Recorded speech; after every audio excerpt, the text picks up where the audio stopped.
Okay, so welcome you guys. I am going to go over your LEQ Road to the Revolution essay. I'm going to give you some general information about what I was looking for and the expectations for this essay. And then I'll explain to you how you can access your scores, my comments, and as well as an explanation of the scoring. So I hope to keep this video down to 15 minutes or less, so let's get started. Okay, first things first, you had the LEQ scoring rubric a few days before the essay. I do hope you took some time to review this. To be clear, this is our rubric that for Cache Valley High School. This is not what the College Board uses, obviously. This particular essay was worth 25 points, and the breakdown is there, as you can see. I'm going to have screenshots of each portions of these, so I'll talk specifically about contextualization, thesis, etc. as we go through this presentation. All right, to start with, your prompt. Your prompt was in 1754, the British colonies were divided, but by 1776, a new American nation emerged. Identify the reasons for the shift towards unity and the key actions and or events that led to this. So when you're attacking an essay, when you're thinking about how you're going to write it, you need to first of all break down the prompt. And the first thing you should be asking yourself, and this is on that rubric, is which historical reasoning skill are you being asked to address here? All right? Is this comparison, causation, or continuity and change over time? And you actually would find this on your rubric. It is right here. I know this is a little blurry, but it's right here under letter C, writing the argument. And you guys should, this is the first thing you should do before you even begin to write your essay. What type of essay are you being asked to write? So let's get to it. Which type of essay are you being asked to write? Okay, I hope you're all screaming causation at me because you would be correct. Essentially what the prompt is asking you to do is what caused the shift towards unity? What changed? What happened here? So while I did say the word change, this is not continuity and change over time. I want to be very clear on that one. This is a causation essay. What caused the American nation to unify, and what you have to explain what the key actions and events that led to this. All right, so first things first, you probably start with your intro paragraph because that's what makes the most sense. You get 2 points as a first part of your intro paragraph for contextualization. And contextualization essentially means giving me some background, giving your reader the background, put this into historical context that is relevant for the prompt, right? And there's more explanation here, and I do encourage you to read through this. Feel free to pause this video at any point and read through and take time to process as you need to process. But for this essay, you got 2 points for contextualization. In your intro paragraph is where this would have happened. So what that means is, what is the purpose of your intro paragraph? The purpose of your intro paragraph is to earn those 2 points for contextualization. You need to provide a time frame. You need to set the scene for me. You need to address the time period in the prompt as well. You got to consider the words in the prompt. What are the key words or phrases or dates? I wrote this many, many times on each of your essays. Why are the dates important? They included dates in the prompt for a reason. Why? What are the importance of 1754? What's the importance of 1776? Some of you gave me one of the dates, but I think only one of you explained both of the dates. And again, if they're giving you a dates in the prompt, there's a reason for it, and you should use that as contextualization in your intro paragraph. So 1754, it's the Albany Congress. Many of you guys told me it was about the 7 Years' War, and while you're technically correct, really for the purpose of this essay, what fits better is the Albany Congress, because that is showing a lack of unity. 1776, all right, you should know this, the DOI, I'm abbreviating here, the Declaration of Independence. This is showing full unity, something completely a 180 from Albany Congress from 22 years earlier. Now we're at a point where the colonies are breaking away and declaring their independence, so clearly they are unified. So including those 2 dates in your intro paragraph, you have really done a strong job of contextualization. Next, you also need to define or set criteria for for the key terms. What's divided? What does unity mean? What does it look like? So if there are not dates in your prompt, then think about what key terms you need to define from the prompt, or what criteria you need to set in order to write the forthcoming essay. You might also want to give some background info that could be useful.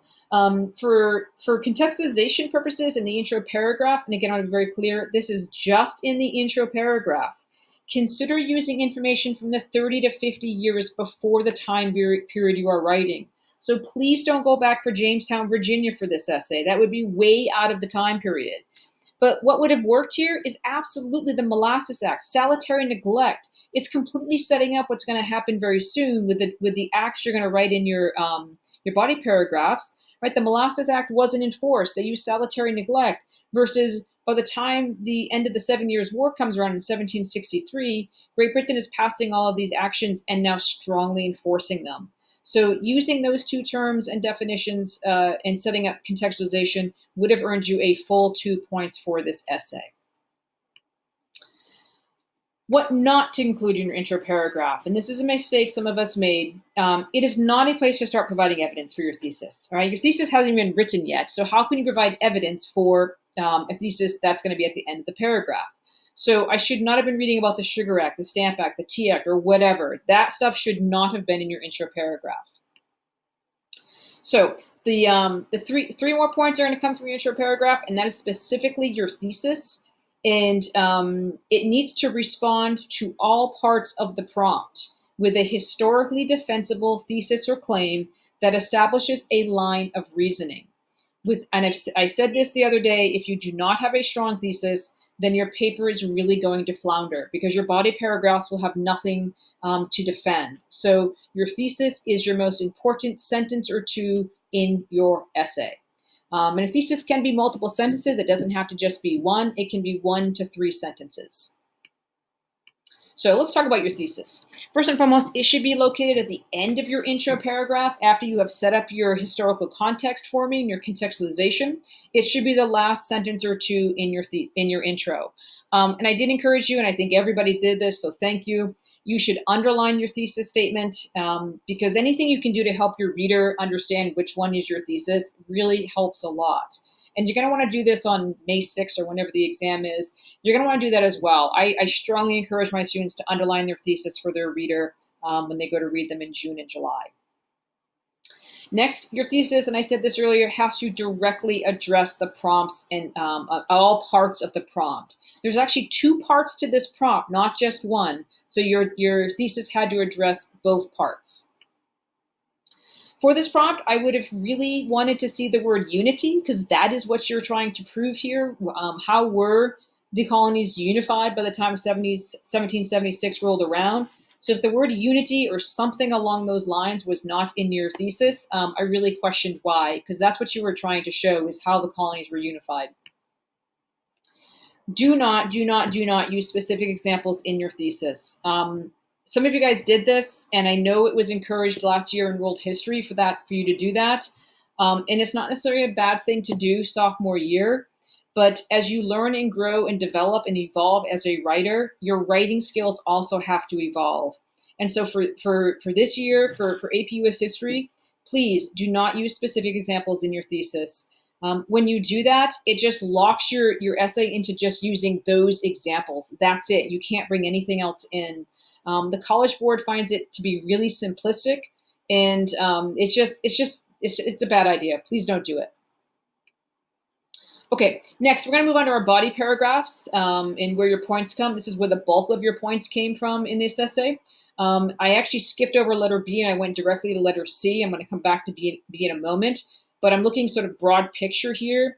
I was looking to see, what are your writing skills like? What's your reasoning skills like? Could you write a cohesive essay? So you got 5 points for being able to clearly and consistently advance your argument. Was it logical? Were there a lot of distracting mechanical errors? For the most part, no. Thank you guys for that. And then you got 5 points for being able to convey that historical reasoning skill. Could you explain the causation portion of this? Broken down are topic sentences. And we are going to spend some time on some topic sentences because some of us really have no clue what a topic sentence is, what its purpose is, and what it's supposed to do. So we're going to spend some time with topic sentences in a moment. As a matter of fact, we're going to do it right now. So topic sentences. It is the first sentence of each body paragraph. It is, after the thesis, I think it is the second most important sentence in your essay. First and foremost, and I'll say this a million times over the next 9 months, a topic sentence is supposed to mirror or echo your thesis statement. All right, I think of it like a mini thesis statement almost. It's going to really focus your forthcoming body paragraph, but it's still supposed to be broad or general enough so that you can bring in multiple pieces of evidence within that body paragraph. So for the topic sentences, I probably want to see the word unity in some way, shape, or form in your topic sentence.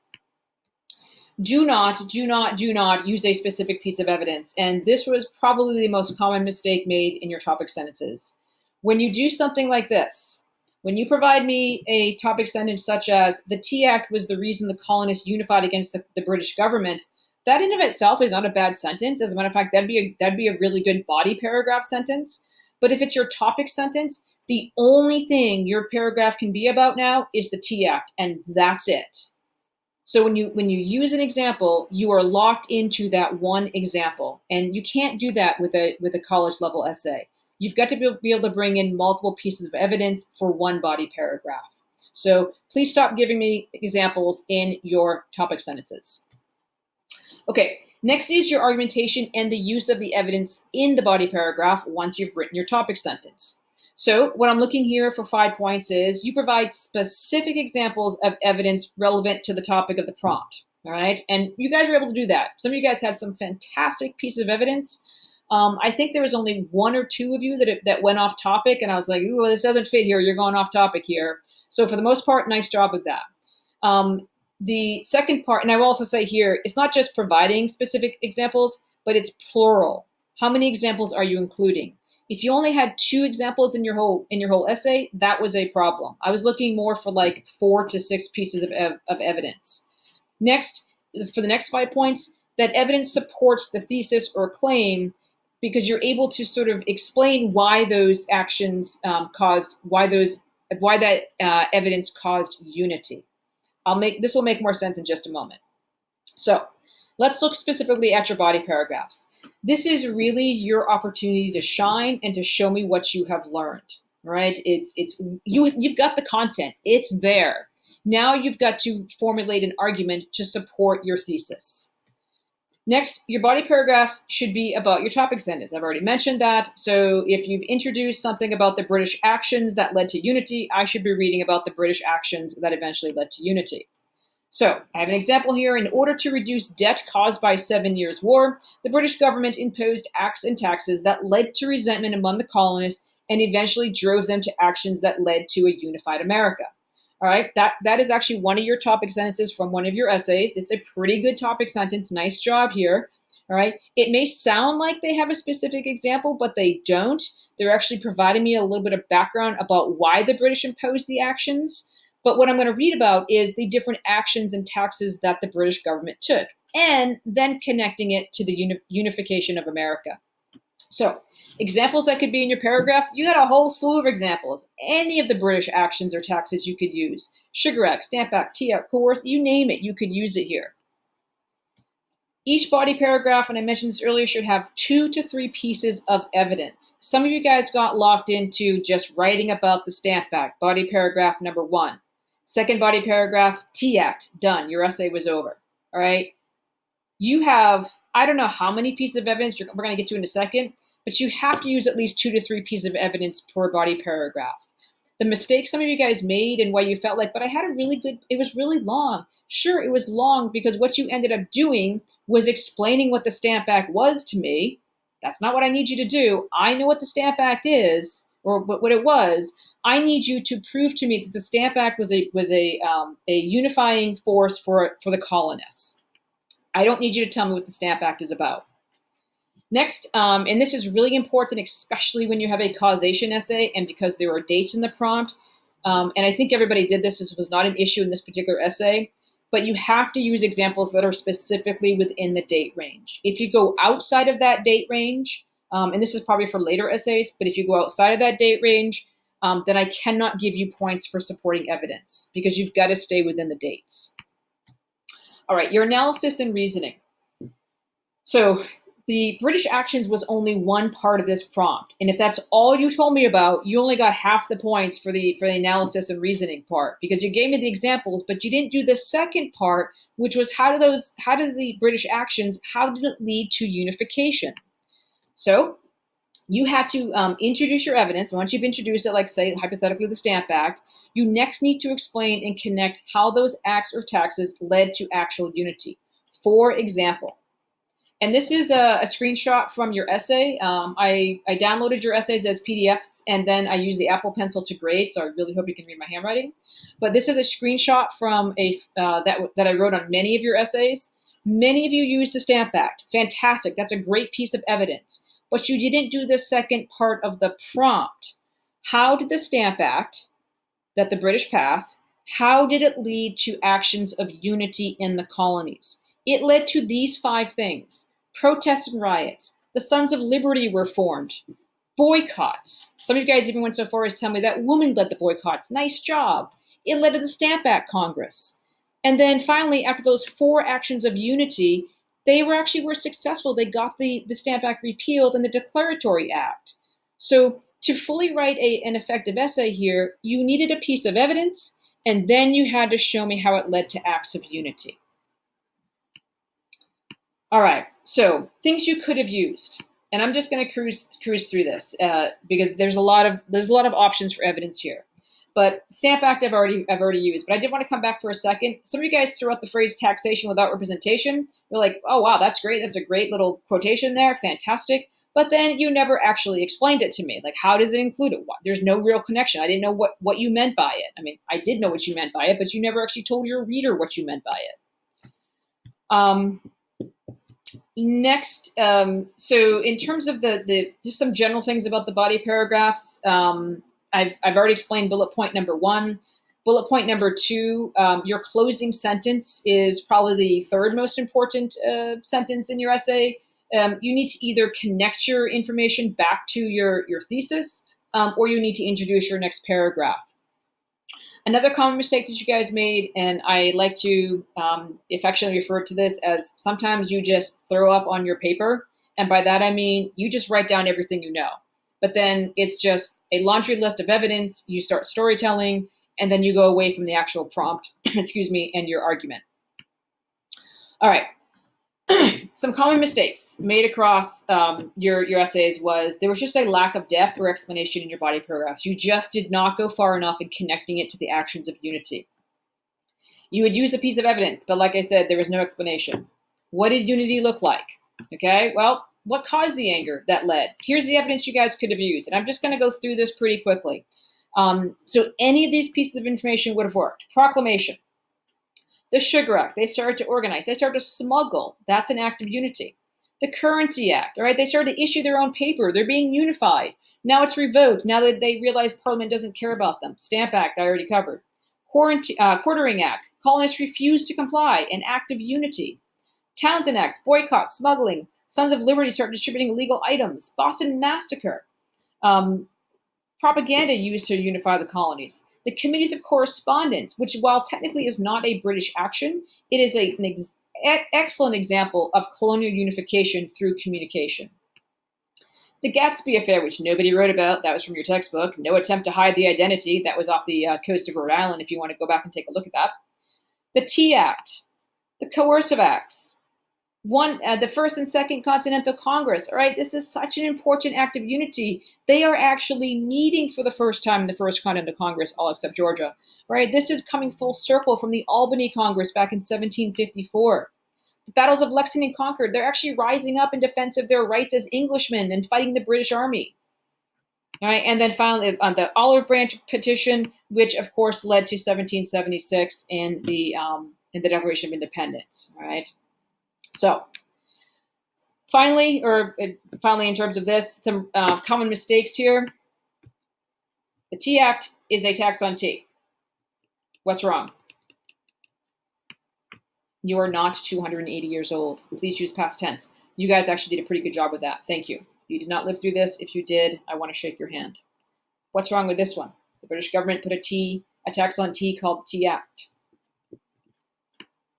My God, you are juniors in high school. For the love of God, please capitalize proper nouns. I'm sure you know that when there's three underlines of a letter, you need to capitalize that letter. I can't believe I still need to say this to you. Please capitalize proper nouns. 3 body paragraphs. Hypothetically, if you had this. First body paragraph was about the Olive Branch petition. Second was about the Tea Act. Third was about the Stamp Act. In terms of evidence, all fantastic pieces of evidence. Well done. So what's the problem? Chronology matters. While you are not technically telling a story, in this particular essay, because it's causation, one thing leads to another, leads to another, leads to another. So if you're writing an essay that is out of chronological order, your essay is going to jump around. It's not going to make much sense to your reader. And so you've got to think about chronology when you're putting your body paragraphs together.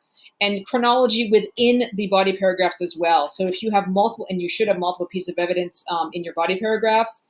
So if you had the Tea Act and the Stamp Act together, the Stamp Act should have come first because it came first in 1765 and the Tea Act in 1773. All right. Finally, I'm going to give the explanation of your score. The essay was out of 25 points. Your essays are not curved like a multiple choice test. You earn what you earn, except for this first one. I fully realize and appreciate this was your first essay written for me. And so for this one time and one time only, I'm going to curve your essays. And here's what it's going to look like. You might want to pause here and just kind of decipher this for yourselves. But regardless of the kind of essay you wrote, whether it was a essay or an F essay, everybody got just straight up 10 points for putting, your fingers to the typewriter, to the keyboard. So everybody has at least 10 points on this essay in the final score. All right. From there, there's a mathematical equation here that you can figure out. It's X divided by 25 times 15 equals Y plus 10 points, and that's your score out of 25. So when you get your essays back, when I explain to you how to get them, you will see a score that is your true score. And then in Aries, I will put in this score here, all right, with a mathematical formula, because I want you to see what you truly would have earned had I not curved this essay. So let's say hypothetically you earned a 15 on this essay out of 25. With this formula, that actually ends up being a 19 in Aries gradebook. Okay, so you went from an F to a C. You're welcome. This is never happening again. In the future, your score is your score. AP US History. Final thoughts? I know you guys are working hard. I know you are. I appreciate it. My feedback to you might seem a little rough. I wrote all of you a note at the end of your essay. I always start my feedback to you with something positive. I can always find something positive to say about your writing. But then I'm going to come at you. All right, that's my job here. If you're looking for a warm and fuzzy, you are in the wrong AP class right now. All right, if I'm not honest with you, you will never learn and grow and become a better writer. So if you can't handle my feedback, then you've got to be honest with yourself about your placement in this class. So please, my feedback is meant to make you a better writer. It's not meant to make you sad or unhappy. If you want to talk about your essay, no matter what your score was, please come see me. Make an appointment with me in office hours or in Trojan time. I will put the link in our stream for office hours. Make an appointment. I will dedicate 15 minutes to you, and we'll go over your essay piece by piece. Finally, how to access your scores and my comments directly to you.